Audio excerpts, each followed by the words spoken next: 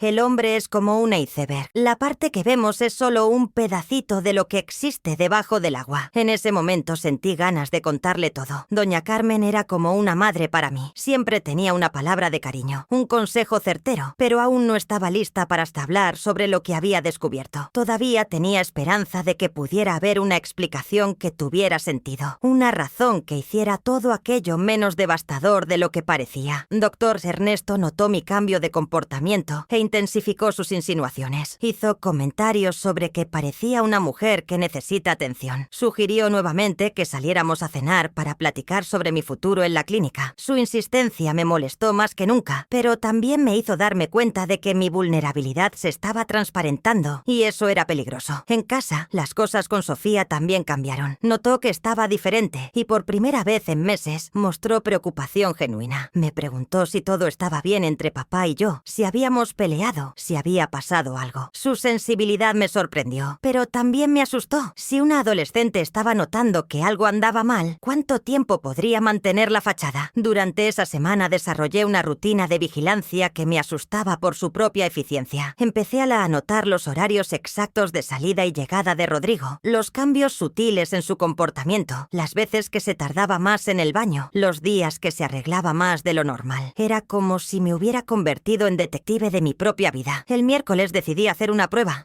Cuando dijo que iba a jugar cartas, comenté casualmente que tenía ganas de conocer a sus compañeros, que tal vez podría ir con él algún día. Su reacción fue inmediata y reveladora. Se puso visiblemente nervioso, tartamudeó, dijo que aquello no era ambiente para mujeres, que los hombres se sentían cómodos, decían groserías, tomaban demasiado. La excusa sonó tan forzada que casi me río en su cara. El jueves volví a la colonia Jardines, esta vez no para seguir a Rodrigo, sino para observar la casa durante el día, cuando él estaba trabajando. Quería entender mejor ese lugar, esa vida que había construido lejos de mí. La casa era pequeña pero bien cuidada, con un jardín que alguien mantenía con cariño. Había ropa de niños secándose en el tendedero, juguetes esparcidos por el patio, señales de una vida familiar real, cotidiana, normal. Vi a la muchacha saliendo temprano por la mañana, arreglada para el trabajo, llevando al niño a algún lugar, probablemente una guardería o la casa de alguien que cuidaba al pequeño mientras ella trabajaba. Parecía una persona común, trabajadora, sin nada especial además de la juventud y la belleza natural. No era una femme fatale, no era una aprovechada, era simplemente una mujer viviendo su vida, probablemente sin tener idea de que estaba participando de una mentira. El viernes volví a la base de la línea de Rodrigo y platiqué con más compañeros suyos. Hice esto disimuladamente, haciéndome pasar por esposa preocupada que quería organizar una fiesta sorpresa para él. La información que recibí fue devastadora. Rodrigo realmente nunca se quedaba por ahí después del trabajo. Algunos ni sabían que estaba casado. Uno de los choferes comentó que lo veía siempre tomando el camión hacia la colonia Jardines, pero nadie sabía por qué. Esa semana de investigación me transformó. Descubrí que tenía una capacidad de observación y deducción que nunca había usado antes. Era como si hubiera despertado una parte de mí que estaba dormida desde hacía años. Pero junto con esa nueva habilidad vino una paranoia creciente, una sensación de que toda mi vida era una mentira y que no podía confiar en nada ni en nadie. Durante esos días empecé a sentir una rabia diferente de todo lo que había experimentado. No era la rabia explosiva, gritada, histérica que veía en algunas mujeres cuando descubrían infidelidades. Era una rabia fría, calculada, que me daba una claridad mental aterradora. Por primera vez en la vida no estaba pensando en preservar la paz, en evitar conflictos, en mantener las apariencias. Estaba pensando únicamente en descubrir la verdad y decidir qué hacer con ella. Sofía siguió más atenta a mi comportamiento. Una noche vino hasta la cocina donde yo estaba lavando los trastes y me dijo algo que me heló la sangre. Mamá, ustedes nunca se amaron de verdad, ¿verdad? Viven como dos extraños que comparten una casa por casualidad. La madurez de esa frase viniendo de una adolescente de 17 años me hizo darme cuenta de que nuestra farsa familiar familiar no engañaba a nadie, ni siquiera a nuestra propia hija. El sábado tomé una decisión que me asustó por su propia audacia. Iba a hacer una tercera visita a la colonia Jardines, pero esta vez durante el día, cuando Rodrigo no estuviera. Iba hasta esa casa, iba a tocar el timbre, a platicar con esa mujer. Necesitaba mirarla a los ojos, escuchar su versión de la historia, entender si sabía que yo existía o si era una víctima más de las mentiras de mi marido. Pasé el domingo entero planeando lo que haría el lunes, cómo me presentaría, qué excusa usaría para estar ahí, qué preguntas haría. Era aterrador pensar en confrontar esa situación cara a cara, pero también era liberador. Por primera vez en 26 años de matrimonio, iba a tomar una actitud activa con respecto a mi propia vida. Esa noche de domingo, cuando Rodrigo regresó de una de sus salidas misteriosas, lo miré y sentí una mezcla de lástima y asco. Lástima porque no tenía idea de que yo ya sabía todo, y asco porque cada gesto suyo, cada palabra, cada beso mecánico en mi frente era una mentira consciente, calculada, cruel. El lunes tomaría valor para dar el próximo paso en el descubrimiento de la verdad. Conocer personalmente a la otra mujer de la vida de mi marido, mirarla a los ojos y descubrir si éramos dos víctimas o si yo era la única tonta en toda esa historia. Lo que aún no sabía era que esa conversación cambiaría no solamente mi percepción sobre Rodrigo, sino sobre mí misma, sobre lo que era capaz de hacer, sobre la fuerza que tenía y nunca había usado. Estaba a punto de descubrir que la mujer más valiente que conocía siempre había estado dentro de mí, apenas esperando el momento adecuado para aparecer. En la mañana del 26 de marzo de 1998, tomé una decisión que me asustó por su propia audacia. Por primera vez en 12 años trabajando en Mediorto, llamé alegando consulta médica urgente y pedí permiso para la tarde. Mi voz tembló al mentir a la secretaria, pero una fuerza que no conocía me empujaba hacia adelante. Eran las 2 de la tarde cuando me bajé del camión en la colonia Jardines. Mi corazón latía tan fuerte que sentía como si toda la vecindad pudiera escuchar. Había ensayado mentalmente varias veces lo que haría. Me haría pasar por empleada de la Comisión Federal de Electricidad, haciendo encuesta de satisfacción con consumidores. Era una excusa que me permitiría hacer preguntas personales sin levantar sospechas. La casa azul claro estaba silenciosa bajo el sol de la tarde. Me quedé parada en la banqueta unos minutos, observando los detalles que no había notado en la noche oscura cuando seguía a Rodrigo. El jardín pequeño pero bien cuidado, las cortinas floridas en las ventanas, la bicicleta infantil recargada en la pared, señales inequívocas de una vida familiar real, organizada, feliz. Respiré hondo y toqué el timbre. Escuché pasos apresurados acercándose, y cuando se abrió la puerta, ahí estaba. Era aún más hermosa en persona que en la fotografía arrugada. Piel lisa y morena, cabello chino recogido en un chongo bajo, sonrisa amplia y genuina, de esas que hacen que cualquier persona se sienta bienvenida. Usaba un vestido sencillo de algodón azul y un delantal bordado encima. En brazos cargaba a Mateo, el niño que había visto corriendo hacia los brazos de Rodrigo. Tenía los ojos grandes y curiosos de la mamá, pero algunos rasgos faciales que me recordaban dolorosamente a mi marido. El niño me observó con la curiosidad natural de quien tiene 2 años. Sin miedo, solo interés por una cara nueva. Me presenté como empleada de la Comisión Federal de Electricidad, realizando encuesta de satisfacción, y Leticia me recibió con una hospitalidad que me dejó aún más nerviosa. Ofreció café, preguntó si no quería sentarme en la sombra, porque el calor estaba fuerte, si no tenía sed después de caminar bajo el sol. La casa por dentro era exactamente como había imaginado. Sencilla pero impecablemente cuidada. Muebles viejos pero bien conservados. Cortinas coloridas que filtraban la luz de la tarde. Olor acogedor de comida casera en el aire. En la repisa de la sala, varias fotografías en marcos baratos pero bien escogidos. Ella con Mateo, ella con Rodrigo. Los tres juntos en momentos que claramente representaban felicidad familiar genuina. Mientras Leticia preparaba café en la cocina, aproveché para observar cada detalle revelador. Juguetes organizados en un rincón. Dibujos infantiles pegados en el refrigerador. Un calendario en la pared donde estaba marcado en pluma roja: cumpleaños de papá, el 3 de septiembre. El cumpleaños de Rodrigo, que ella conocía y celebraba como esposa legítima. Cuando regresó con la bandeja de café, Mateo vino junto, interesado en la visita. Era un niño hermoso, bien cuidado, que se expresaba con claridad impresionante para su edad. Le dijo mamá a ella, y cuando mencionó casualmente: cuando llegue papá, sentí un apretón en el pecho que casi me hizo desmayar. Empecé las preguntas falsas de la encuesta, pero pronto me di cuenta de que Leticia era naturalmente platicadora, del tipo de persona que comparte la vida con facilidad. No necesité insistir para obtener información devastadora. Me contó que se llamaba Leticia Cristina Hernández. Tenía 25 años, trabajaba como mesera en una fonda del centro de la ciudad. Vivían en esa casa hacía 3 años, desde que se embarazó, y Rodrigo la ayudó a conseguir el alquiler. Se conocieron cuando ella era pasajera regular del camión de él, en la época que trabajaba en otro lugar, y necesitaba usar la línea que él manejaba. La relación empezó poco a poco, con pláticas durante los viajes, hasta evolucionar hacia encuentros fuera del trabajo. Cada información era como una puñalada progresiva en mi pecho. 3 años. Estaban juntos hacía 3 años completos. Mateo tenía 2 años y 3 meses, lo que significaba que ella se embarazó en los primeros meses de la relación, y hablaba de Rodrigo como si fuera el gran amor de su vida, el hombre perfecto que cuidaba de ella y del hijo con dedicación total. Cuando pregunté sobre el marido de ella, esperando que mencionara noviazgo o unión libre, me corrigió con una tristeza genuina en los ojos.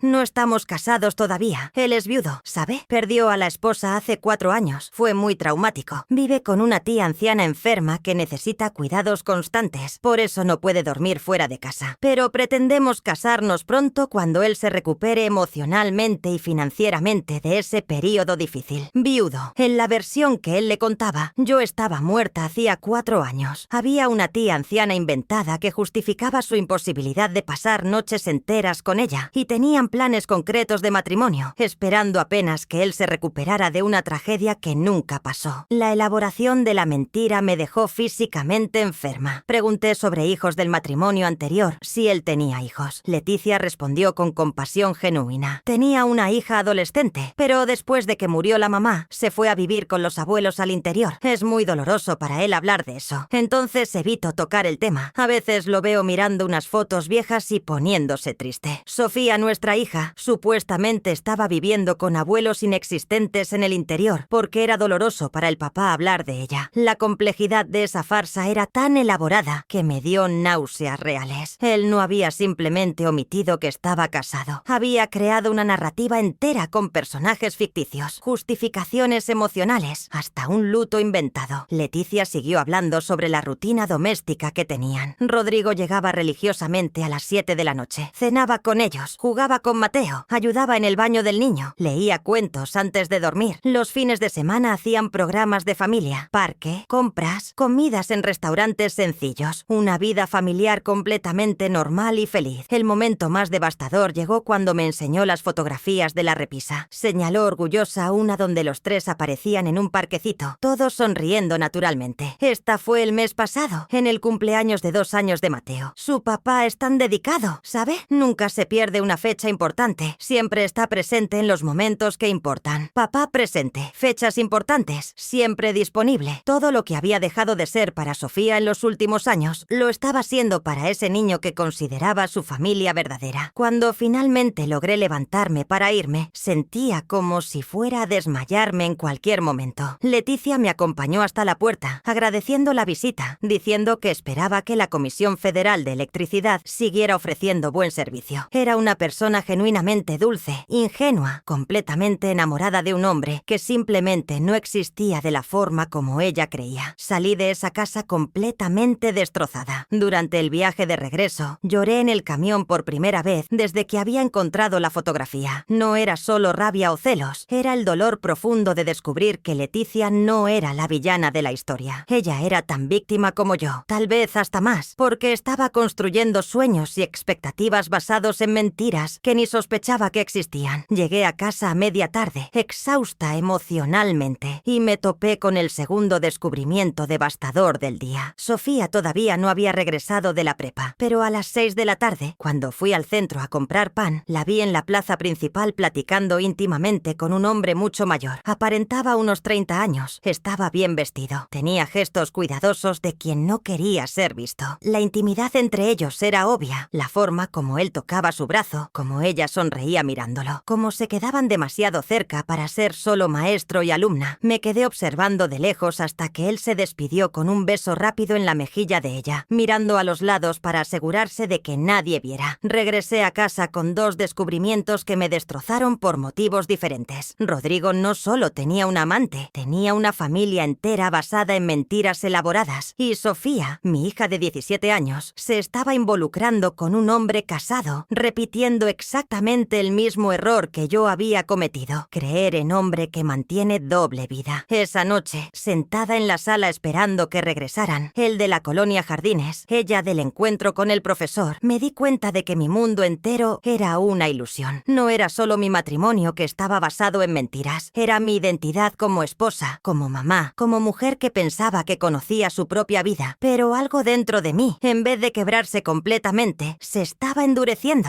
Una rabia fría, una determinación que nunca había experimentado. No iba a aceptar seguir siendo cómplice de mi propia humillación y no iba a permitir que mi hija cometiera los mismos errores que yo cometí por ignorancia. Era hora de confrontar todas las mentiras de una vez por todas. El fin de semana del 28 y 29 de marzo fue un infierno silencioso. Pasé 2 días enteros fingiendo normalidad, mientras por dentro me estaba desplomando completamente. Rodrigo mantuvo su rutina de mentiras con la precisión de un reloj. El sábado salió a las 2 de la tarde alegando barbero y encuentro con amigos, solo regresando a las 8 de la noche. El domingo inventó que la tal tía enferma estaba pasándola mal y necesitaba una visita, quedándose fuera de las 3 a las 7 de la tarde. Cada mentira que salía de su boca ahora sonaba como una agresión directa. Yo sabía exactamente dónde estaba: en la colonia Jardines, viviendo su vida real con Leticia y Mateo, siendo el marido y padre que debería ser conmigo y con Sofía. Lo peor era ver cómo regresaba a casa relajado, satisfecho, como alguien que había cumplido sus deberes familiares más importantes. Sofía notó la tensión en el aire, pero la interpretó como una más de nuestras crisis conyugales rutinarias. Pasó el fin de semana saliendo con amigas, evitando estar en casa, sin saber que yo también estaba investigando su relación con el profesor del curso. Era como si toda la familia estuviera viviendo mentiras paralelas, cada uno escondiendo secretos de los otros. En la mañana del lunes llegué a Mediorto completamente desestabilizada emocionalmente. Había pasado la noche anterior despierta, pensando en cómo confrontar a Rodrigo, imaginando la conversación que tendría con Leticia, tratando de entender cómo mi vida se había transformado en una red de engaños que ya no podía desenredar. El impacto emocional apareció desde el primer procedimiento del día. Al procesar las solicitudes de resonancias magnéticas de 2 pacientes diferentes, confundí completamente los códigos en el sistema del seguro médico. Lo que debería ser un estudio de columna lumbar fue registrado como examen cerebral y viceversa. Cuando el laboratorio trató de ejecutar los procedimientos, descubrió la discrepancia y tuvo que cancelar todo. El perjuicio fue de 15.000 pesos mexicanos, una cantidad muy significativa para los estándares de 1998. Para una clínica pequeña como Mediorto, representaba casi un mes entero de ganancia perdida. Era el tipo de error que jamás cometería en condiciones normales, pero mi mente no lograba concentrarse en códigos y procedimientos cuando estaba procesando el descubrimiento de que mi vida entera era una farsa. Dr. Ernesto me citó en su consultorio a las 2 de la tarde. La propia citación fue hecha de forma intimidatoria. Él personalmente vino hasta la recepción frente a varios pacientes y dijo lo suficientemente alto para que todos escucharan que necesitaba discutir asuntos graves de desempeño profesional conmigo. Cuando entré al consultorio, la escena estaba montada para dejarme en posición de inferioridad máxima. Estaba sentado detrás del escritorio grande en una silla alta, con todos los documentos del error esparcidos frente a él, como evidencias de un crimen. Me indicó la silla baja del otro lado de la mesa, que me forzaba a mirarlo de abajo hacia arriba, como una niña siendo regañada. Empezó cuestionando si estaba pasando por problemas personales que estuvieran afectando mi desempeño. El tono era falsamente preocupado, pero sus ojos brillaban con satisfacción cruel. Dijo que en 12 años de trabajo ejemplar nunca había cometido un error tan grave y que eso indicaba inestabilidad emocional que podría justificar despido por justa causa. La mala amenaza de despido me golpeó como un puñetazo en el estómago. En ese momento, con mi matrimonio desplomándose, mi hija involucrándose con hombre casado, mi estabilidad emocional colgando de un hilo, perder el empleo sería el golpe final, y él lo sabía. Podía ver en mis ojos la desesperación que la amenaza causó. Fue cuando Dr. Ernesto cambió completamente el tono, adoptando una postura falsamente paternal. Dijo que entendía que las mujeres de mi edad a veces pasaban por crisis, que yo siempre fui una empleada valiosa, que no quería despedirme. Sugirió que saliéramos a cenar a una buena cantina para discutir mi futuro en la clínica con más calma y privacidad. El chantaje sexual estaba claro como el cristal, disfrazado de ayuda profesional. Se estaba aprovechando de mi vulnerabilidad extrema, de mi dependencia financiera, del error que había cometido, para finalmente conseguir lo que venía intentando desde hacía años. El mensaje implícito era obvio: o aceptaba sus insinuaciones o perdería el empleo. Por primera vez en mi vida profesional lo miré directamente a los ojos y dije que no, con toda la firmeza que logré reunir. No a la cena, no a cualquier tipo de chantaje, no a aceptar acoso a cambio de seguridad en el empleo. Le dije que si quería despedirme por un error aislado después de 12 años de trabajo perfecto, que lo hiciera, pero que no me sometería a humillaciones. Su reacción fue de sorpresa total, seguida de irritación mal disimulada. Estaba tan acostumbrado a mi sumisión a lo largo de los años que no esperaba resistencia justamente en el momento en que estaba más vulnerable. Insistió con una sonrisa falsa que estaba interpretando mal sus intenciones, pero después agregó con una frialdad calculada: Sara, no estás en posición de imponer condiciones. Piensa bien en lo que estás rechazando. Salí del consultorio temblando de rabia y miedo, pero también con una extraña sensación de orgullo. Por primera vez había enfrentado al doctor Ernesto, había rechazado aceptar chantaje, había defendido mi dignidad, aún corriendo el riesgo de perder el empleo. Era un pequeño vislumbre de la mujer fuerte que estaba naciendo dentro de mí. En el jardín de atrás de la clínica, durante la pausa para el almuerzo, encontré a doña Carmen esperando su consulta de rutina. Notó inmediatamente mi agitación y me jaló para platicar lejos de oídos curiosos. Fue cuando, por primera vez desde que descubrí la fotografía, me desahogué completamente con alguien. Le conté todo a doña Carmen: el descubrimiento de la fotografía, cómo seguí a Rodrigo, cómo encontré la casa en la colonia Jardines, cómo platiqué con Leticia fingiendo ser empleada de la Comisión Federal de Electricidad, cómo descubrí que él mantenía una familia entera basada en la mentira de que yo estaba muerta. Hablé también sobre Sofía involucrándose con profesor Casado, sobre cómo sentía que mi mundo entero se estaba desplomando. Doña Carmen me escuchó en silencio, moviendo la cabeza con expresión de quien ya había visto mucho en la vida. Cuando terminé, suspiró hondo y dijo una frase que nunca olvidé: Hija mía, doctor Ernesto es aprovechado de cartilla. Hombre así solo ataca a la mujer que parece herida, como zopilote que vuela alto, pero baja a comer carroña. Sobre Rodrigo, su consejo fue aún más directo: hombre que logra mentir sistemáticamente por años de esa manera no tiene arreglo. Sara, no es debilidad, no es momento de crisis, es carácter. Puedes tratar de fingir que no descubriste nada, puedes tratar de aceptar la situación, pero eso solo te va a destruir por dentro poco a poco. Tomó mis manos con firmeza y continuó: estás en medio de una tempestad terrible, pero no te puedes dejar llevar por la corriente. Tienes que nadar contra, tienes que luchar para llegar a tierra firme. Y tierra firme, mi querida, es la verdad, por más dolorosa que sea. Las palabras de doña Carmen me forzaron a enfrentar la realidad que estaba tratando de evitar. No había término medio posible en esa situación. O seguía fingiendo que no sabía nada, aceptando ser cómplice de mi propia humillación, o enfrentaba toda la verdad de una vez, por más devastador que fuera. Regresé a casa esa tarde con una decisión cristalina en la mente. No iba a confrontar a Rodrigo con lágrimas, gritos o histeria. Lo iba a confrontar con la frialdad de alguien que descubrió una mentira elaborada y ya no estaba dispuesta a participar de la farsa. Tomé la fotografía arrugada de Leticia, la puse en el centro de la mesa del comedor, donde él se sentaba todos los días, y esperé. Cuando llegara y viera esa imagen ahí, sabría inmediatamente que su vida doble había llegado a su fin. Era hora de acabar con todas las mentiras de una vez por todas. Esa tarde de martes preparé todo para el enfrentamiento final. La fotografía estaba en el centro de la mesa, junto con las anotaciones que hice sobre mi visita a la colonia Jardines. Cada detalle anotado con cuidado: nombre completo de Leticia, edad de ella y de Mateo, dirección exacta, rutina que tenían juntos, hasta la marca del jabón diferente que sentí en él la noche anterior. Cuando Rodrigo llegó a las 5 de la tarde, como siempre, notó inmediatamente que algo estaba diferente. Tal vez era mi postura, más erguida que lo normal, o el silencio pesado que dominaba la casa. Sofía aún no había regresado de la prepa, así que estábamos solos. Siguió su rutina normal: baño demorado, cuidado extra con la apariencia, revisión de la camisa en el espejo. Pero noté que estaba más ansioso, mirando el reloj con más frecuencia, como si estuviera atrasado para algún compromiso importante. Probablemente así era. Leticia y Mateo lo esperaban para la cena en familia. Cuando bajó a la cocina encontró la mesa puesta, como siempre, pero con una diferencia crucial: la fotografía de Leticia ahí al lado de su plato, junto con mis anotaciones detalladas sobre la vida paralela que mantenía hacía 3 años. La reacción fue inmediata y reveladora. Se puso pálido, le temblaron las manos, trató de tomar los papeles como si pudiera hacerlos desaparecer, pero le detuve la muñeca con una fuerza que me sorprendió y dije con una voz que yo misma no reconocía: siéntate, ahora vamos a platicar. La cena se enfrió en los platos mientras le conté todo lo que sabía. Cómo lo había seguido, cómo conocía la Casa Azul en la colonia Jardines, cómo sabía que Leticia creía que él era viudo hacía 4 años. Hablé sobre la versión elaborada que creó sobre nuestra muerte, sobre la tía anciana inexistente, sobre Sofía supuestamente viviendo con abuelos en el interior. Rodrigo trató de negar, como esperaba que hiciera. Dijo que estaba imaginando cosas, que la foto no significaba nada, que era apenas una conocida a quien ayudaba esporádicamente. Cuando mencioné detalles específicos, el nombre completo del niño, el hecho de que me llamara papá, el calendario con el cumpleaños marcado, la negación se volvió insostenible. La confesión llegó poco a poco, forzada por los detalles que presentaba. Primero admitió que conocía a Leticia desde hacía tiempo, después que a veces la ayudaba financieramente, finalmente que Mateo era hijo suyo. Pero aun confesando minimizaba, decía que había pasado pocas veces, que estaba tratando de terminar esa situación, que nunca quiso lastimarme. Fue cuando exploté por primera vez en la vida. Grité que 3 años no eran pocas veces, que un niño llamándolo papá no era situación temporal, que construir una familia paralela basada en la mentira de que yo estaba muerta no era un desliz. Grité que no estaba tratando de terminar nada, estaba planeando casarse con ella cuando se recuperara financieramente. Rodrigo entonces cambió de estrategia y trató de hacerme sentir culpable. Dijo que nuestra casa se había vuelto un cementerio, que yo era fría, distante, que hacía años no platicábamos bien, que con Leticia se sentía joven nuevamente, que ella lo admiraba, que la vida ya era más ligera. Trató de justificar 3 años de mentiras sistemáticas con problemas en nuestro matrimonio. En ese momento sentí una rabia que nunca había experimentado antes. No era solo por la traición, sino por la cobardía de tratar de transferir la culpa hacia mí. Durante 26 años había sido la esposa que él necesitaba. Trabajaba fuera, cuidaba la casa, criaba a nuestra hija. Nunca cuestionaba sus ausencias. Si nuestra vida estaba fría, él había contribuido tanto como yo. La discusión fue interrumpida por la llegada de Sofía. Entró por la puerta principal gritando por nosotros, pero se detuvo cuando escuchó nuestras voces alteradas. Cuando apareció en la cocina y vio la escena, la fotografía en la mesa, los papeles esparcidos, nuestros rostros trastornados, entendió inmediatamente que algo grave estaba pasando. Fue cuando tuve que tomar una decisión difícil. Sofía merecía saber la verdad, pero al mismo tiempo quería protegerla de esa revelación devastadora sobre el papá. Decidí por la honestidad, aún sabiendo que sería doloroso. Le expliqué a mi hija con la mayor delicadeza posible que su papá mantenía otra familia hacía 3 años, que había una muchacha llamada Leticia y un niño de 2 años que lo consideraba papá, que todas las noches que salía a jugar cartas, en realidad cenaba con ellos, vivía como papá y marido en otro lugar. La reacción de Sofía fue peor de lo que imaginaba. Primero se quedó en silencio absoluto, procesando la información. Después miró al papá con una expresión de disgusto que nunca había visto antes y dijo solamente: ¿cómo puedes hacernos esto? No gritó, no lloró inmediatamente. Su voz salió baja, cargada de decepción profunda. Rodrigo trató de acercarse a ella, trató de explicar, pero Sofía retrocedió. Dijo que siempre supo que algo estaba mal, que siempre sintió que él era falso, pero que nunca imaginó que pudiera ser algo tan cruel. Habló sobre cómo se sentía tonta por haber creído las historias de juego de cartas, por nunca y haber cuestionado las ausencias constantes. Fue en ese momento que descubrí algo sobre mi hija que me sorprendió. Contó que hacía 2 meses se estaba relacionando con Daniel, un profesor del curso preuniversitario, y que solo esa semana había descubierto que era casado. El paralelo era doloroso y obvio. Mi hija de 17 años estaba repitiendo en menor escala el mismo error que cometí: creer en hombre que mantiene doble vida. El descubrimiento sobre Sofía me dio fuerzas para ser aún más firme con Rodrigo. Le expliqué que no solo había destruido nuestro matrimonio, sino que había creado un ejemplo terrible para nuestra hija, que ella estaba aprendiendo, a través de su comportamiento, que era normal mentir, engañar, mantener relaciones basadas en falsedad. Sofía subió a su cuarto llorando, pero antes dijo una frase que quedó grabada en mi mente: mamá, siempre pensé que eras demasiado débil para defenderte. Hoy descubrí que siempre te subestimé. Sus palabras me dieron una fuerza que no sabía que tenía. Me quedé sola con Rodrigo por 2 horas más. Intentó todos los argumentos posibles imposibles. Pidió perdón, prometió terminar con Leticia inmediatamente. Dijo que elegiría nuestra familia, que haríamos terapia de pareja, que empezaríamos desde cero. Pero sus palabras sonaban vacías, desesperadas. Establecí entonces las reglas de la nueva situación. Tenía hasta la mañana siguiente para decidir, o le contaba toda la verdad a Leticia. Asumía completamente las responsabilidades con el hijo que hizo con ella y salía de casa. O yo misma iría hasta allá a contar todo. No aceptaría ser cómplice de una mentira más. No seguiría siendo la esposa de fachada mientras él vivía su vida real en otro lugar. Rodrigo trató de argumentar que necesitaba más tiempo, que la situación era complicada, que Leticia quedaría destruida. Le respondí que ella ya estaba siendo destruida hacía 3 años sin saber, que yo había sido destruida por años sin saber y que él solo estaba preocupado por protegerse a sí mismo. A las 10 de la noche, cuando normalmente estaría regresando del supuesto juego de cartas, Rodrigo finalmente salió de casa. Dijo que iba a pensar en lo que habíamos platicado, que necesitaba aire, que regresaría más tarde. Pero yo sabía exactamente a dónde iba. A la colonia Jardines, a tratar de contar una versión editada de lo que había pasado, a tratar de mantener las dos situaciones funcionando un poco más. Pasé la madrugada despierta, sentada en la misma silla donde horas antes había confrontado a mi marido. No sentía solo dolor o rabia, sentía una extraña mezcla de alivio y determinación. Por primera vez en 26 años de matrimonio, sabía exactamente dónde estaba, qué estaba pasando y qué necesitaba hacer. En la mañana siguiente, cuando Rodrigo no regresó a casa, cuando me di cuenta de que había pasado toda la noche en la colonia Jardines tratando de resolver la situación sin renunciar a nada, tomé la decisión más valiente de mi vida. Si él no tenía valor para contarle la verdad a Leticia, yo se la contaría, porque aprendí esa noche que la mentira solo genera más dolor y esa muchacha merecía saber quién era realmente el hombre con quien compartía la vida y estaba criando un hijo. En la mañana del jueves desperté sola. La cama de Rodrigo no había sido deshecha. Sus cosas todavía estaban esparcidas por el cuarto, pero no había regresado a casa. Sabía exactamente dónde había pasado la noche, en el sillón de la casa de Leticia, contando alguna versión distorsionada de lo que había pasado, tratando de mantener control sobre una situación que ya estaba completamente fuera de control. Sofía bajó a desayunar con los ojos hinchados de tanto llorar. Traté de platicar con ella sobre la situación con el profesor Daniel, pero estaba demasiado molesta para hablar de cualquier cosa. Dijo que se sentía tonta por haber creído que un hombre casado dejaría a la esposa por ella, que ahora entendía cómo me había sentido engañada por tantos años. Alrededor de las 10 de la mañana sonó el teléfono. Era una voz femenina que no conocía, pero que se identificó como vecina de Leticia. Dijo que la muchacha había pedido que llamara porque estaba desesperada, que había pasado algo muy grave y que necesitaba hablar conmigo urgentemente. La mujer me pasó la dirección de un teléfono público cerca de la casa de ellas, donde Leticia estaría esperando mi llamada a las 2 de la tarde. Me quedé intrigada sobre cómo Leticia había conseguido mi nombre verdadero y mi teléfono, hasta darme cuenta de que Rodrigo debió haber contado todo durante la noche, probablemente en un intento desesperado de controlar los daños. Imaginé qué versión de la historia había inventado esta vez, qué mentiras había creado para tratar de mantener las dos situaciones funcionando. A las 2 en punto llamé al teléfono público. Leticia contestó al primer timbrazo, la voz entrecortada por el llanto. Dijo que Rodrigo le había contado que yo sabía sobre ellos, pero que la versión que él presentó era completamente diferente, que nuestro matrimonio estaba acabado hacía años, que yo siempre supe de otras mujeres, pero aceptaba porque no me quería separar por Sofía, que esta vez había decidido crear problemas porque él habló de separarse oficialmente. Más mentiras. Aún confrontado con la imposibilidad de mantener la farsa, aún habiendo sido descubierto en cada detalle de la vida doble, seguía inventando versiones para tratar de salvarse. Leticia estaba confundida, sin saber en quién creer, pero algo en la historia de él no le hacía sentido. Le expliqué por teléfono que todo lo que Rodrigo había contado era mentira, que yo no sabía nada hasta encontrar la fotografía de ella en la cartera de él hacía una semana, que nuestro matrimonio podía no haber sido perfecto, pero que jamás aceptaría compartir a mi marido conscientemente con otra mujer, que Sofía no sabía nada y quedó devastada cuando descubrió la noche anterior. Leticia empezó a llorar por teléfono de una forma que me partió el corazón. Dijo que ya no sabía en quién creer, que Rodrigo parecía tan sincero cuando contó su versión, pero que algunas cosas no tenían sentido. ¿Por qué nunca había mencionado que yo sabía de la situación? ¿Por qué siempre evitaba hablar de la esposa muerta si yo estaba viva estaba y de acuerdo con todo. Decidí tomar la actitud más valiente de mi vida. Le dije a Leticia que iba hasta su casa esa tarde, que le iba a mostrar todas las pruebas de que yo no estaba muerta, de que nuestro matrimonio era real, de que ella y yo éramos víctimas de la misma mentira elaborada, que merecía conocer toda la verdad antes de tomar cualquier decisión sobre el futuro. Llegué a la colonia Jardines a las 4 de la tarde, cargando mi acta de matrimonio, fotografías viejas de nuestra familia, documentos que probaban mi existencia y mi matrimonio con Rodrigo. Leticia me esperaba en la puerta, visiblemente nerviosa, cargando a Mateo, como si él fuera su única certeza en ese mundo de mentiras. Cuando me vio llegar, sus ojos se llenaron de lágrimas nuevamente. Dijo que había pasado toda la madrugada pensando que algunas cosas en la historia de Rodrigo realmente no tenían sentido, pero que era muy doloroso aceptar que todo lo que creía sobre el hombre que amaba era mentira. Nos sentamos en la misma sala donde 3 días antes había fingido ser empleada de la Comisión Federal de Electricidad, pero esta vez la conversación era diferente. 2 mujeres que habían sido engañadas por el mismo hombre, tratando de juntar los pedazos de una verdad que ninguna de las dos conocía completamente. Le mostré a Leticia las fotografías de nuestro matrimonio, de Sofía bebé, de momentos familiares a lo largo de los años. Le expliqué que durante todos los 3 años que pensó que estaba construyendo un futuro con un viudo honesto, yo estaba en casa esperando que regresara de los supuestos juegos de cartas, sin tener idea de que tenía otra vida. Leticia me contó entonces detalles que me hicieron entender la extensión de la mentira de Rodrigo. No solo dijo que yo había muerto, sino que creó una historia elaborada. Accidente automovilístico hacía 4 años, muy traumático para él, razón por la cual evitaba hablar del tema. Dijo que había vendido nuestra casa porque los recuerdos eran dolorosos y que se fue a vivir con una tía anciana que necesitaba cuidados. La elaboración de la farsa era tan detallada que me dio náuseas. Había hasta creado una supuesta tumba que visitaba en los aniversarios de muerte, una rutina de luto ficticio para justificar su tristeza ocasional. Leticia creía que estaba ayudando a un hombre a superar una pérdida traumática, cuando en realidad estaba siendo usada para satisfacer el ego de él. Cuando le mostré documentos recientes, como talones de cheque de la clínica con fechas del mes anterior, comprobantes de cuenta bancaria mancomunada, ya no pudo negar la evidencia. Se desplomó completamente, lloró como una niña, se desesperó pensando en cómo le explicaría a Mateo que el papá que conocía era una mentira. En ese momento sentí una compasión inesperada por esa mujer. No era rabia o celos lo que sentía, era solidaridad entre 2 víctimas del mismo golpe cruel. Leticia no era la villana que había robado a mi marido, era una muchacha joven, ingenua, que se había enamorado de un hombre que simplemente no existía. Nos quedamos platicando por casi 3 horas. Leticia me contó sobre la rutina que tenían juntos, sobre cómo él parecía un papá dedicado y un compañero atento, cómo llevaba a Mateo al parque, cómo ayudaba con los gastos de la casa, cómo prometía un futuro de matrimonio y estabilidad. Todo eso mientras mantenía conmigo una vida paralela, igual. Cuando me preguntó qué íbamos a hacer, me di cuenta de que me estaba viendo como alguien más experimentada, más madura, capaz de tomar decisiones en esa situación imposible. Le expliqué que Rodrigo tendría que elegir, asumir completamente las responsabilidades con ella y con Mateo, siendo honesto sobre su situación real, o perder a ambas familias. Fue cuando Leticia tomó la decisión que me sorprendió. Se levantó, fue hasta la puerta principal y dijo que no quería más mentiras en su vida, ni en la vida del hijo, que Rodrigo no sería bienvenido en esa casa hasta que resolviera su situación de una vez por todas, siendo completamente honesto con todas las personas involucradas. Esa tarde, cuando salí de la casa de Leticia, sentí que había hecho lo correcto, no por venganza o maldad, sino por justicia. 2 mujeres que habían sido engañadas sistemáticamente por años merecían conocer la verdad completa, aunque fuera dolorosa. Por la noche, cuando Rodrigo llegó a casa y encontró la puerta cerrada con llave, cuando gritó desde el portón pidiendo que platicáramos, no abrí. A través de la ventana le dije solamente que había perdido el derecho de mentir a cualquiera de nosotras, que las 2 mujeres que engañó durante años sabían toda la verdad y que ahora tendría que enfrentar las consecuencias de sus decisiones. Se quedó del lado de afuera por casi 2 horas, alternando entre súplicas y amenazas, entre pedidos de perdón e intentos de justificación. Pero había aprendido que hombre capaz de mentir sistemáticamente por años no merece más oportunidades de engañar. En la mañana siguiente supe por los vecinos que había pasado la noche en la banca de la plaza. Su hermano mayor finalmente aceptó alojarlo en el cuartito de atrás de su casa, pero estableció reglas humillantes: pago de renta por el cuarto sin ventana, ayuda con los gastos domésticos y constante recordatorio de que estaba ahí por caridad. Rodrigo había perdido las dos familias el mismo día y por primera vez en 26 años de matrimonio me sentí orgullosa de una decisión que había tomado. No había actuado por venganza, sino por justicia, por honestidad, por respeto a la verdad que todas merecíamos conocer. Los meses que siguieron fueron los más extraños de mi vida. Era septiembre de 1998, 6 meses después de esa noche de marzo cuando todo se desplomó y la vida había tomado una forma que jamás habría imaginado. La noticia de la separación se esparció por Guadalajara como fuego en pasto seco, y con ella llegaron las miradas curiosas, los chismes, las opiniones no solicitadas sobre lo que debería haber hecho. Rodrigo seguía viviendo en el cuartito de atrás de la casa de su hermano, pero la situación se estaba volviendo cada vez más insostenible. El hermano mayor, que siempre tuvo envidia del hermano correcto y exitoso, ahora saboreaba cada oportunidad de humillarlo. Le cobraba renta por el cuarto de 2 metros por 2 sin ventana, exigía que comprara comida para toda la casa y todavía hacía bromas crueles sobre hombre que no logra escoger una sola mujer. En el trabajo las cosas también estaban mal. La historia de la doble vida se esparció entre los compañeros del transporte público como telenovela en capítulos. Se volvió motivo de burla en la base, objeto de broma sobre cuántas esposas secretas podría tener. Un día, un pasajero que nos conocía tanto a mí como a Leticia gritó en medio del camión lleno que era bígamo, como en los tiempos antiguos, causando risas incómodas y miradas de reprobación. La humillación pública estaba cobrando su precio. Rodrigo adelgazó visiblemente. Desarrolló una tos persistente. Empezó a beber más cerveza de lo normal. Su hermano me contó en una de las raras veces que platicamos que pasaba las madrugadas en el cuartito bebiendo tequila barato y hablando solo, rumiando todo lo que había perdido. Para mí esa información despertaba sentimientos contradictorios. No sentía lástima ni ganas de reconciliación, pero tampoco sentía placer viendo su autodestrucción. Era como observar a alguien que conociste íntimamente enfrentando las consecuencias inevitables de sus propias decisiones. Doloroso de presenciar, pero necesario para la justicia. En Mediorto mi relación con Dr. Ernesto había evolucionado hacia una guerra fría declarada. Después de que dejé claro que jamás aceptaría sus insinuaciones, pasó a tratarme con una frialdad calculada, buscando cualquier motivo para criticarme o avergonzarme. Hacía comentarios maliciosos sobre mujeres abandonadas que se vuelven inestables emocionalmente y cuestionaba decisiones que tomaba competentemente hacía 12 años. Pero algo interesante había pasado con los pacientes. Doña Carmen y otros frecuentadores antiguos de la clínica empezaron a comentar sobre un cambio positivo en mí. Decían que parecía más segura, más firme, más presente en las conversaciones, como si la mujer que siempre estuvo dentro de mí finalmente tuviera permiso para aparecer sin pedir disculpas. Un día, Dr. Ernesto cometió el error que sellaría su destino. Frente a una recepción llena, hizo un comentario alto sobre empleadas separadas que traen problemas personales al ambiente profesional y cometen errores por inestabilidad. Era una referencia clara al error de facturación que había cometido durante la crisis, pero dicha de forma cruel y humillante. Por primera vez en la vida me levanté de la silla, lo miré directamente a los ojos y respondí con una voz que todos pudieron escuchar. Doctor, 12 años de trabajo ejemplar valen más que los caprichos de patrón que no sabe tratar empleadas con respeto. El silencio en la recepción fue total. Algunos pacientes hasta aplaudieron discretamente. Doctor, Ernesto se puso rojo de rabia y vergüenza. Trató de disimular diciendo que había entendido mal, pero todos ahí sabían exactamente lo que había pasado. Por primera vez, alguien había enfrentado públicamente su comportamiento inadecuado y no supo cómo reaccionar. Esa tarde me llamó a su sala en un intento desesperado de recuperar la autoridad. Trató de despedirme por insubordinación y falta de respeto a la jerarquía, pero estaba preparada. Le dije calmadamente que si quería despedirme, que lo hiciera por escrito, pero que buscaría mis derechos laborales y contaría a toda la ciudad sobre el tipo de patrón que realmente era. La amenaza funcionó perfectamente. Doctor, Ernesto retrocedió inmediatamente. Dijo que tal vez habíamos tenido un malentendido, que podríamos olvidar el incidente si yo volvía a ser más colaborativa, pero ya había entendido el juego y sabía que nuestra relación profesional nunca más sería la misma. Sofía, durante esos meses, maduró de una forma que me impresionó y me llenó de orgullo. El descubrimiento sobre el papá y sobre su propia situación con el profesor Daniel la hizo cuestionar profundamente sus decisiones en relaciones. Empezamos a tener conversaciones más honestas e íntimas de las que jamás tuvimos antes. Fue durante una de esas conversaciones que me contó detalles sobre Daniel que me helaron la sangre. El profesor no solo era casado, sino que hacía eso sistemáticamente. Escogía alumnas jóvenes, vulnerables, contaba historias sobre matrimonio infeliz, prometía separación que nunca pasaba. Sofía era apenas una más en una serie de muchachas que engañaba usando la misma fórmula. El paralelo con la situación de Rodrigo era obvio y doloroso. Mi hija estaba repitiendo, en menor escala, el mismo patrón de relación basado en mentiras que yo había aceptado por décadas. La diferencia es que ella me tuvo para orientarla, cosa que yo nunca tuve cuando era joven. Ayudé a Sofía a terminar esa relación antes de que causara más daño emocional. Le expliqué que hombre que engaña a la esposa también miente a la amante, que no existe amor verdadero construido sobre engaño y falsedad. Fue una de las conversaciones más importantes de nuestra vida, sellando una complicidad entre nosotras que duró para siempre. Leticia, por su parte, estaba luchando valientemente para reponerse. Después de ser despedida de la fonda por traer escándalos al ambiente de trabajo, pasó meses dependiendo de la ayuda financiera que yo enviaba mensualmente. No era caridad, era justicia. Rodrigo sostuvo 2 casas durante 3 años y medio. Parte de ese dinero salió de nuestra cuenta familiar. En agosto conseguí una recomendación para Leticia en una fonda nueva que estaba abriendo cerca de la central camionera. El dueño era conocido de doña Carmen y cuando le expliqué discretamente la situación, aceptó darle una oportunidad. Leticia se mostró empleada ejemplar, puntual, dedicada, honesta. En pocos meses ya tenía la confianza total del patrón. La relación entre Leticia y yo siguió siendo peculiar, pero funcionaba dentro de sus limitaciones. No éramos amigas íntimas ni confidentes, pero manteníamos un respeto mutuo basado en el dolor compartido y la dignidad con que ambas enfrentamos la traición. Nos encontrábamos cuando era necesario por Mateo. Intercambiábamos información esencial, pero siempre con cordialidad respetuosa. Mateo, que ahora tenía 2 años y 8 meses, empezó a formar parte de mi vida de manera sorprendente. Cuando Leticia necesitaba trabajar los sábados o resolver asuntos médicos, yo lo cuidaba algunas horas. Era extraño cuidar al hijo que mi marido tuvo con otra mujer, pero el niño era completamente inocente de los errores de los adultos. Sofía desarrolló un cariño genuino por el medio hermano. Jugaba con él, le contaba cuentos infantiles, lo trataba con la naturalidad de quien entiende que la familia va más allá de estructuras convencionales. Viéndolos juntos, notaba semejanzas físicas que a veces dolían en el pecho, pero también veía la capacidad impresionante de mi hija de amar sin resentimiento. Fue en septiembre que recibí la noticia que cambiaría nuestra rutina nuevamente. Doña Elena, mi mamá de 75 años, empezó a presentar señales preocupantes de confusión mental. Olvidaba nombres de personas cercanas, repetía las mismas preguntas varias veces seguidas. A veces se desorientaba sobre dónde estaba. El médico mencionó la posibilidad de Alzheimer inicial. En ese momento me di cuenta de que mi vida se estaba transformando en una serie de responsabilidades que jamás había planeado asumir sola. Cuidar a mi mamá anciana, seguir ayudando a Leticia y Mateo, apoyar a Sofía en su preparación para el examen de admisión, mantener mi empleo y mi nueva dignidad conquistada. Era mucho peso para una persona sola, pero por primera vez en la vida me sentí genuinamente capaz de cargar todas esas responsabilidades. La mujer que descubrió valor para confrontar a Rodrigo, para contarle la verdad a Leticia, para enfrentar al doctor Ernesto, esa misma mujer era capaz de asumir desafíos que antes me habrían aterrorizado de miedo. En octubre, Rodrigo finalmente tuvo que salir de la casa del hermano. La convivencia se había vuelto imposible después de una pelea física entre los hermanos, cuando el mayor descubrió que podría ser procesado como cómplice si sabía de la bigamia y no la denunciaba. Rodrigo alquiló un cuarto en una pensión barata del centro. Empezó a trabajar como chofer de taxi, ganando mucho menos que en el transporte público. Verlo en esa condición me causaba una mezcla de tristeza y reflexión. No era felicidad ni venganza lo que sentía. Era la constatación melancólica de que un hombre que lo tuvo todo, 2 familias que lo amaban genuinamente, perdió todo por no lograr ser honesto con ninguna de las 2. Pero aprendí una lección fundamental en esos meses. No puedo salvar a nadie que no quiere ser salvado. Mi responsabilidad era con las personas que dependían de mí y conmigo misma. Rodrigo hizo sus decisiones consciente de las consecuencias posibles. Ahora necesitaba vivir con los resultados. El año 1999 trajo transformaciones que jamás podría haber previsto. En enero, Sofía cumplió 18 años y fue aprobada en el examen de admisión admisión para psicología en la Universidad de Guadalajara. Ver a mi hija conquistando sus objetivos académicos, volviéndose una joven determinada e independiente, me llenó de un orgullo que compensaba todas las dificultades de los meses anteriores. Su elección por la psicología no fue coincidencia. Después de todo lo que vivimos como familia, Sofía desarrolló una curiosidad genuina sobre comportamiento humano, sobre las razones psicológicas que llevan a las personas a mentir, traicionar, construir vidas dobles elaboradas. Dijo que quería entender no solo al papá, sino también ayudar a otras familias atravesando crisis similares. Doña Elena estaba empeorando progresivamente. El diagnóstico de Alzheimer se confirmó en febrero y necesitaba supervisión casi constante. Muchas mañanas despertaba sin reconocerme. Me trataba como invasora en su propia casa. Otras veces me confundía con mi hermana fallecida o se quedaba buscando a mi papá muerto cuando yo era adolescente. Cuidarla se volvió un desafío diario que probaba tanto mi paciencia como mi resistencia emocional, pero también nos acercó de forma completamente nueva. En los momentos de lucidez expresaba cosas que nunca logró decir cuando estaba completamente sana. Hablaba sobre su orgullo por mí, sobre cómo me transformé en una mujer fuerte a pesar de todas las adversidades enfrentadas. En la clínica, Dr. Ernesto finalmente cruzó la línea de lo aceptable. En marzo, durante una discusión sobre cambios en los horarios de atención, declaró frente a otros empleados que mujer separada no tiene moral para cuestionar decisiones de autoridad masculina. Fue la frase que selló definitivamente su destino profesional conmigo. Me levanté de la silla, tomé mi bolsa y anuncié calmadamente que estaba renunciando de inmediato, no por cobardía o desesperación, sino porque finalmente entendí que mi dignidad personal valía infinitamente más que cualquier sueldo. Salí de Mediorto ese día sabiendo que quedaría desempleada, pero sintiéndome más ligera de lo que me había sentido en años. La decisión asustó a Sofía, que se preocupó legítimamente por nuestra estabilidad financiera, pero había desarrollado una confianza nueva en mis propias capacidades, una certeza inexplicable de que encontraría alternativas profesionales. Doña Carmen, cuando supo de mi salida de la clínica, me dio la sugerencia que revolucionaría mi vida profesional. ¿Por qué no trabajar como cuidadora particular de ancianos? La idea tuvo sentido inmediato y profundo. Ya cuidaba a mi propia mamá, tenía experiencia natural con personas de la tercera edad, paciencia desarrollada para lidiar con las complejidades del envejecimiento. Doña Carmen me recomendó con varias familias conocidas y en cuestión de semanas estaba cuidando a 3 señoras ancianas en horarios rotativos. El trabajo como cuidadora me realizaba de una forma que el empleo en la clínica jamás logró proporcionar. Sentía que estaba haciendo diferencia concreta en la vida de las personas, que mi presencia diaria traía consuelo genuino y seguridad para quien más lo necesitaba. Además, ganaba considerablemente más dinero del que recibía del doctor Ernesto, con infinitamente más dignidad profesional. Leticia se estaba estabilizando gradualmente también. El trabajo en la fonda nueva estaba funcionando bien. Consiguió un aumento salarial después de 4 meses y había empezado a salir discretamente con un compañero de trabajo, un muchacho honesto y trabajador que trataba a Mateo con cariño paternal, sin tratar de sustituir a nadie, solo ofreciendo afecto genuino. Nuestra relación siguió siendo respetuosa, pero distante. Nos encontrábamos cuando era necesario por asuntos relacionados con Mateo. Intercambiábamos información esencial sobre el desarrollo del niño, pero nunca logramos desarrollar una amistad íntima. Existía una cicatriz invisible entre nosotras, resultado permanente de haber sido engañadas por el mismo hombre, que impedía proximidad completa. Mateo estaba creciendo y desarrollándose normalmente, a pesar de toda la confusión familiar. Era un niño inteligente, cariñoso, que trataba a Sofía como hermana mayor querida y me respetaba con cariño genuino. A veces, cuando hacía algún gesto o expresión que me recordaba dolorosamente a Rodrigo, sentía una punzada en el corazón, pero aprendí a separar al hombre que me traicionó del niño inocente, que necesitaba estabilidad emocional. En junio de ese año recibí una noticia inesperada que me conmovió profundamente. Rodrigo había sufrido un infarto leve y estaba internado en el hospital municipal, completamente solo, sin visitas. Su hermano, cuando supo, declaró que cada quien cosecha lo que siembra y se negó hasta a visitarlo. Me quedé 2 días enteros pensando si debería ir al hospital o no, no por amor residual o nostalgia romántica, sino por una cuestión básica de humanidad. Después de todo, habíamos compartido 26 años de vida. Era padre biológico de mi hija y nadie merece morir completamente abandonado. Decidí ir a visitarlo más por necesidad de cierre personal que por por cualquier sentimiento hacia él. Encontré a un hombre completamente transformado, demasiado flaco, envejecido prematuramente, cabello canoso, una expresión de derrota absoluta que me causó lástima genuina, a pesar de todo. Cuando me vio entrar al cuarto del hospital, Rodrigo empezó a llorar como un niño perdido. No era llanto manipulativo buscando reconquista o reconciliación. Era llanto de alguien que finalmente comprendía completamente todo lo que había perdido a través de sus propias decisiones. Platicamos aproximadamente una hora. Me contó sobre la vida precaria en la pensión, sobre el trabajo irregular como taxista, sobre la soledad profunda que sentía todos los días. Dijo que solo en esos meses de aislamiento había realmente entendido el significado de tener una familia verdadera y que había tirado todo a la basura persiguiendo una fantasía de juventud y libertad. Preguntó hesitantemente sobre Sofía, si consideraría aceptar una visita suya. Le expliqué con firmeza que ella estaba construyendo su vida universitaria, madurando emocionalmente, y que cualquier acercamiento tendría que surgir exclusivamente de ella en el tiempo y condiciones que determinara. Entendió completamente. Admitió que no merecía ni esa consideración mínima. Cuando me levanté para irme, tomó delicadamente mi mano y pronunció una frase que quedó grabada permanentemente en mi memoria. Sara, te convertiste en la mujer fuerte que siempre quise que fueras, pero eso solo pasó después de que salí completamente de tu vida. Era una observación cruel, pero absolutamente verdadera. Salí del hospital con sentimientos profundamente contradictorios. No sentía ganas de reconciliación ni nostalgia del pasado compartido, pero sentía una paz interior por haber demostrado compasión aún después de tanto sufrimiento causado. En ese mismo mes pasó algo completamente inesperado que trajo nueva esperanza a mi vida personal. Durante una feria de salud organizada por el gobierno municipal, me reencontré con Antonio Silva, un compañero de los tiempos escolares que había enviudado recientemente. Estaba jubilado. Era una persona gentil y educada que me saludó con respeto genuino y cariño nostálgico. No fue pasión cinematográfica ni romance de telenovela dramática. Fue el reencuentro natural de dos personas maduras que pasaron por pérdidas significativas y estaban pacientemente reconstruyendo sus vidas. Empezamos a platicar regularmente, tomar café juntos ocasionalmente, compartir las pequeñas alegrías y tristezas del cotidiano sin presión ni expectativas irreales. Antonio representaba todo lo que Rodrigo nunca logró ser: honesto, directo, respetuoso, confiable. No hacía promesas grandiosas ni gestos teatrales innecesarios. Simplemente ofrecía presencia constante, compañía sin presión, interés genuino por mi vida y los desafíos que enfrentaba diariamente. En diciembre, cuando el año estaba terminando, miré retrospectivamente y me sorprendí con la extensión de las transformaciones ocurridas. 12 meses antes era una mujer emocionalmente destruida por el descubrimiento de la traición, completamente perdida y sin dirección clara. Ahora era una mujer independiente profesionalmente, con trabajo que me realizaba, relaciones saludables, una hija universitaria y hasta una nueva posibilidad de amor maduro y respetuoso. La transformación no había sido fácil ni rápida. Hubo momentos de desesperación genuina, de duda paralizante, de ganas de simplemente rendirme con todo. Pero cada desafío superado me demostró que poseía una fuerza interior mucho mayor de la que jamás imaginé. La mujer valiente que confrontó a Rodrigo y cambió completamente su propia vida siempre estuvo presente, apenas esperando la oportunidad adecuada para manifestarse plenamente. Los años siguientes trajeron una estabilidad que jamás imaginé ser posible después de toda la turbulencia. En 2002, 4 años después del descubrimiento de la doble vida de Rodrigo, mi transformación estaba completa. Sofía cursaba el tercer año de psicología y ya demostraba una madurez impresionante para lidiar con asuntos familiares complejos. Doña Elena seguía deteriorándose lentamente. El Alzheimer progresaba de forma implacable, robando pedazos de su personalidad cada mes que pasaba. Algunos días me reconocía perfectamente, platicaba normalmente sobre el pasado, demostraba lucidez total. Otros días me trataba como extraña peligrosa, gritaba pidiendo ayuda, me acusaba de haber robado su casa. Cuidarla me enseñó sobre paciencia infinita, sobre amor incondicional que no espera retribución. Fueron años difíciles, pero también reveladores sobre mi propia capacidad de dedicación. La mujer que un día se sometió a humillaciones del doctor Ernesto, ahora manejaba la degeneración mental de la propia mamá, con dignidad y competencia. Mi trabajo como cuidadora prosperó más allá de las expectativas iniciales. Llegué a coordinar un pequeño equipo de 5 mujeres, todas entrenadas por mí para tratar ancianos con respeto y cariño profesional. Descubrí habilidades administrativas que desconocía desconocía poseer: organización de horarios complejos, entrenamiento de personal, relación con familias en crisis. Muchas de esas mujeres que trabajaban conmigo también eran separadas, divorciadas, empezando la vida de nuevo después de relaciones fracasadas. Ayudar a otras mujeres a descubrir independencia financiera se volvió una de las misiones más gratificantes de mi existencia. Ver mujeres de 40 a 50 años descubriendo que eran más fuertes de lo que imaginaban me recordaba constantemente mi propio viaje. Leticia se casó discretamente en 2003 con Roberto, el compañero de la fonda. Fue una ceremonia pequeña pero llena de alegría genuina. Mateo, entonces con 7 años, le decía papá Roberto al padrastro y parecía un niño equilibrado. A pesar de todo el trauma inicial, nuestra relación siguió siendo cordial pero distante. Nos saludábamos cuando nos encontrábamos en la ciudad, intercambiábamos información básica sobre Mateo, pero nunca desarrollamos intimidad real. Sofía mantenía una relación hermosa con el medio hermano. Mateo la buscaba para contarle sobre la escuela, pedir ayuda con la tarea, compartir pequeños descubrimientos infantiles. Verlos juntos me confirmaba que la familia trasciende estructuras biológicas. Se construye con amor, paciencia, presencia en los momentos importantes. Con Antonio nuestra relación evolucionó naturalmente hacia algo más serio. No era la pasión dramática de la juventud, sino una sociedad sólida basada en valores compartidos, respeto mutuo, compañerismo genuino. Me ayudaba con mi mamá cuando todavía estaba viva, participaba en cenas familiares, trataba a Sofía como hija propia sin tratar de sustituir a nadie. En 2004, Antonio me pidió matrimonio durante un paseo en el parque. No fue pedida cinematográfica con rodilla en el suelo y anillo caro. Fue una conversación honesta entre dos personas maduras que descubrieron que la vida mejora cuando se comparte con alguien confiable. Acepté sin hesitación, pero también sin euforia adolescente. Era la decisión correcta por las razones correctas. Rodrigo siguió vivo, pero progresivamente más debilitado. Después del primer infarto tuvo otros episodios cardíacos relacionados con el alcohol y el estrés constante. Trabajaba esporádicamente como taxista, vivía en cuartos cada vez más pequeños y precarios, envejecía visiblemente cada año. Sofía lo visitaba ocasionalmente, más por sentido de deber filial que por afecto genuino. Fue ella quien me informó que había desarrollado diabetes, que no se cuidaba adecuadamente, que a veces pasaba días bebiendo sin alimentarse bien. No sentí satisfacción con esas noticias, solo una tristeza distante por un hombre que desperdició oportunidades de felicidad. En 2005, doña Elena falleció en paz durante el sueño, después de 6 años luchando contra el Alzheimer. Fueron años agotadores, pero que me enseñaron sobre generosidad sin expectativas, sobre cuidar a alguien que gradualmente deja de reconocernos. El funeral fue pequeño pero digno, con presencia de personas que realmente la conocieron y respetaron. Sofía se tituló en psicología al final de ese año con especialización en terapia familiar. Su tesis fue sobre impactos de la infidelidad conyugal en el desarrollo emocional de adolescentes, claramente influenciada por nuestra experiencia familiar. Ver a mi hija transformar trauma personal en conocimiento profesional me llenó de orgullo indescriptible. En 2006, Antonio y yo nos casamos en ceremonia íntima, solo con familiares cercanos y amigos más queridos. Sofía fue mi madrina, Mateo fue paje, hasta Leticia y Roberto estuvieron presentes. Fue uno de los días más felices de mi vida, no por la fiesta o dramatismo, sino por la sensación de completud, de haber construido algo sólido y verdadero. La vida conyugal con Antonio era todo lo que el primer matrimonio nunca fue: transparente, respetuosa, basada en sociedad genuina. No existían secretos, juegos de poder, manipulación emocional. Éramos dos adultos que eligieron conscientemente dividir el resto de la existencia, conociendo y aceptando las cualidades y defectos mutuos. Mi negocio de cuidadoras siguió creciendo orgánicamente. En 2008 ya empleaba más de 12 mujeres, atendía decenas de familias, tenía reputación sólida en toda Guadalajara. Nunca imaginé que me volvería empresaria, pero descubrí habilidades latentes que permanecieron dormidas durante décadas de sumisión. Fue en ese periodo que empecé a dar pláticas en grupos femeninos sobre independencia financiera, sobre empezar de nuevo después de separaciones traumáticas, sobre la importancia crucial de desarrollar habilidades profesionales propias. Mi historia se volvió ejemplo inspirador para mujeres atravesando situaciones similares. Sofía abrió consultorio propio en 2009, especializándose en terapia de parejas y familias en crisis. Su primer hijo nació en 2010. Cargar a mi nieto me hizo reflexionar sobre ciclos generacionales, sobre cómo heridas de una generación pueden transformarse en sabiduría para la siguiente. Mateo, entonces adolescente, 20, decidió seguir también el camino de la psicología. Decía que quería comprender comportamientos humanos, ayudar a niños pasando por separaciones difíciles, trabajar con familias reconstruidas. Verlo transformar experiencia dolorosa en propósito profesional me emocionaba profundamente. En 2012, 15 años después del descubrimiento de la traición, recibí una llamada preocupante del hermano de Rodrigo. Estaba hospitalizado nuevamente, esta vez en estado más grave. Otro infarto, más severo que los anteriores. Estaba solo, sin visitas, pidiendo específicamente por mí y por Sofía. Fui al hospital movida por humanidad básica, no por sentimientos románticos residuales. Encontré a un hombre de 59 años que aparentaba tener 70. Estaba demasiado flaco, amarillento, con respiración laboriosa. Cuando me reconoció empezó a llorar silenciosamente, como niño abandonado. Pidió perdón sin esperar reconciliación, solo necesitando expresar arrepentimiento genuino. Dijo que desperdició la vida entera persiguiendo ilusiones, que solo en los últimos años comprendió realmente el valor de lo que perdió, que la joven por quien destruyó nuestra familia se reveló interesada, abandonándolo cuando perdió estabilidad financiera. Dijo estar orgulloso de la mujer fuerte en que me transformé, admitiendo que sería infinitamente más feliz sin él. Pidió solo que impidiera que Mateo creciera odiando al padre biológico, que le contara al niño que, a pesar de todos los errores cometidos, siempre fue amado. Rodrigo se recuperó parcialmente de ese infarto, pero nunca volvió a la salud completa. Siguió viviendo solo, trabajando esporádicamente, envejeciendo en la soledad que él mismo construyó a través de sus decisiones. Sofía lo visitaba raramente. Mateo jamás quiso conocerlo personalmente. En 2015, yo tenía 62 años, semijubilada del negocio de cuidadoras, viviendo tranquilamente con Antonio, disfrutando de los nietos que Sofía siguió dándome. Era una existencia simple pero plena, construida sobre fundamentos sólidos de honestidad y respeto mutuo. Mirando retrospectivamente, percibía que el descubrimiento de la traición de Rodrigo, por más devastador que fue en la época, representó mi verdadera liberación. Me permitió descubrir quién realmente era, desarrollar potenciales dormidos, construir relaciones basadas en autenticidad. La mujer fuerte, independiente, capaz, siempre estuvo presente. Solo necesitaba permiso para manifestarse plenamente. Y así llegamos al final de esta jornada, aquí en el año 2025. Tengo 72 años, sentada en el portal de mi casa pequeña pero acogedora, contándoles sobre eventos que transformaron completamente mi existencia hace 27 años. Parece una eternidad, pero simultáneamente siento como si fuera ayer que encontré esa fotografía arrugada en la cartera de Rodrigo. Rodrigo falleció en 2019, a los 66 años, víctima de un infarto fulminante. Fue encontrado 3 días después en el cuartito de la pensión donde vivía, solo, rodeado apenas por los desperdicios de una vida desperdiciada. Su hermano se negó a organizar cualquier cosa. Entonces nos tocó a nosotras, yo, Sofía, Antonio y sorprendentemente Leticia con Roberto, cuidar los últimos detalles. El velorio fue una de las experiencias más melancólicas que presencié. Poquísimas personas comparecieron, ambiente helado, sensación palpable de una existencia desperdiciada. Cada una de nosotras puso una flor sobre el ataúd, no por amor residual, sino por respeto a lo que representó en nuestras vidas durante diferentes periodos. Mateo, entonces con 23 años, eligió no comparecer. Dijo con madurez impresionante que no sentía absolutamente nada por ese hombre, ni odio, ni curiosidad, ni nostalgia. Para él, Rodrigo era simplemente un extraño que contribuyó biológicamente a su existencia, pero Roberto era su verdadero papá en todos los aspectos que importaban. En el camino de regreso del cementerio permanecimos en silencio respetuoso dentro del carro. No era silencio pesado o melancólico, era pacífico, como si un ciclo doloroso finalmente hubiera terminado definitivamente. Rodrigo se llevó a la sepultura todos sus secretos, mentiras, arrepentimientos tardíos. Las que quedamos seguimos viviendo, construyendo, amando con autenticidad. Sofía hoy tiene 52 años y se volvió psicóloga ampliamente respetada, especialista reconocida en terapia familiar. Tiene 3 hijos hermosos que me dicen abuela y llenan mis días de alegría pura. Logró romper completamente el ciclo de relaciones basadas en mentiras, construyendo una familia sólida donde amor y verdad coexisten armoniosamente. Su matrimonio representa todo lo que mi primer matrimonio jamás fue: transparente, respetuoso, basado en sociedad genuina y comunicación honesta. Viéndola construir una relación saludable, percibo cómo logramos transformar trauma generacional en sabiduría y fuerza. Mateo se tituló psicólogo, siguiendo los pasos de la hermana. Trabaja con con niños cuyos padres se están separando, ayudando a pequeños que enfrentan la misma confusión emocional que vivió a los 2 años. Transformó experiencia dolorosa en propósito profesional. Se casó con una muchacha maravillosa. Tiene una hija pequeña y es papá presente y dedicado. Todo lo que Rodrigo nunca logró ser. La relación entre Sofía y Mateo sigue siendo una de las consecuencias más hermosas de todo ese dolor inicial. Son hermanos verdaderos, se apoyan mutuamente, comparten alegrías y desafíos. Cuando los veo juntos con sus hijos jugando como primos que se aman genuinamente, reflexiono sobre cómo el amor auténtico siempre encuentra maneras de florecer, aún naciendo en medio del sufrimiento. Leticia permaneció casada felizmente con Roberto por más de 20 años. Crearon una vida simple pero satisfactoria, basada en honestidad y trabajo duro. Nos saludamos cordialmente cuando nos encontramos en la ciudad. Intercambiamos noticias sobre nuestros hijos, pero nunca desarrollamos amistad íntima. La cicatriz invisible de haber sido engañadas por el mismo hombre impidió proximidad completa, aunque mantenemos respeto mutuo permanente. Antonio y yo vivimos 23 años de matrimonio genuinamente feliz hasta que falleció en paz en 2022, a los 83 años. Murió durante el sueño, en paz total. Nuestra relación me enseñó que amor maduro difiere completamente de pasión juvenil. Es más sereno, más sólido, fundamentado en compañerismo y respeto mutuo absoluto. Siento nostalgia por él diariamente, pero no es nostalgia desesperante o paralizante. Es nostalgia agradecida por la oportunidad de conocer amor verdadero, construido sobre bases sólidas de confianza y honestidad. Antonio me probó que nunca es tarde para encontrar felicidad genuina cuando se tiene valor de empezar de nuevo. Mi negocio de cuidadoras prosperó hasta mi jubilación completa en 2020. Llegué a emplear 22 mujeres, todas meticulosamente entrenadas para tratar ancianos con dignidad máxima y cariño profesional. Muchas de esas colaboradoras también eran separadas, empezando sus vidas de nuevo, descubriendo fuerzas interiores que desconocían poseer. Ayudar a otras mujeres a alcanzar independencia financiera se volvió una de las misiones más significativas de mi existencia. Ver señoras de 40, 50, 60 años descubriendo capacidades dormidas, construyendo autonomía después de relaciones destructivas, me recordaba constantemente mi propia transformación. Hoy vivo en una casa pequeña pero extremadamente cómoda, cerca de mis hijos y nietos. Mantengo una rutina tranquila, caminatas matutinas, lectura placentera, clases de tejido, visitas frecuentes a los nietos, encuentros regulares con amigas conquistadas a lo largo de estos años. Es una existencia simple, sin grandes emociones, pero repleta de pequeñas alegrías que aprendí profundamente a valorar. Frecuentemente, sentada en este portal durante tardes silenciosas, reflexiono sobre toda la jornada recorrida. La Sara de 45 años que descubrió esa fotografía jamás imaginaría transformarse en la mujer independiente, fuerte y realizada que me volví. Esa mujer sumisa, invisible, que aceptaba migajas de atención y cariño, necesitó morir simbólicamente para que ésta pudiera renacer completamente. Aprendí lecciones fundamentales que me gustaría compartir. No existe edad límite para empezar completamente de nuevo. La mujer más valiente que conocemos frecuentemente habita dentro de nosotras, apenas aguardando el momento apropiado para manifestarse. Las mentiras siempre emergen a la superficie, más temprano o más tarde, independientemente de la elaboración. Familia genuina se construye con amor y verdad, trascendiendo documentos legales o lazos sanguíneos. Descubrí que perder un marido mentiroso no representó pérdida real, fue liberación auténtica. Criar una hija sola me enseñó sobre mi propia fuerza interior. Ayudar a otra mujer igualmente engañada me demostró que la generosidad cura heridas profundas. Encontrar amor maduro y honesto me comprobó que nunca es demasiado tarde para alcanzar felicidad verdadera. Si esta historia tocó tu corazón, te invito a suscribirte aquí al canal. Es por aquí que yo y otras voces contamos historias que emocionan, que inspiran y que nos recuerdan algo importante. Aun con todo el dolor, la vida todavía puede sorprender con segundas oportunidades y encuentros que curan. Dale like, comparte con alguien que amas y ayúdame a hacer que este mensaje llegue a más personas. Podemos esparcir más amor y esperanza juntos. Si eres una mujer que pasó por situación similar a la mía, que descubrió traiciones devastadoras, que necesitó empezar desde cero, que pensó no ser capaz, pero descubrió una fuerza interior insospechada, deja tu relato aquí en los comentarios. Tu historia puede inspirar a otras mujeres atravesando momentos difíciles en este exacto momento. Recuerda, eres más fuerte de lo que imaginas, más capaz de lo que crees, más valiosa de lo que cualquier persona te hizo hizo pensar. A veces necesitamos perder todo para descubrir quiénes realmente somos. Y cuando eso pasa, cuando finalmente nos encontramos, descubrimos que valió cada lágrima, cada noche de insomnio, cada momento de dolor. Será un honor dar voz a tu historia.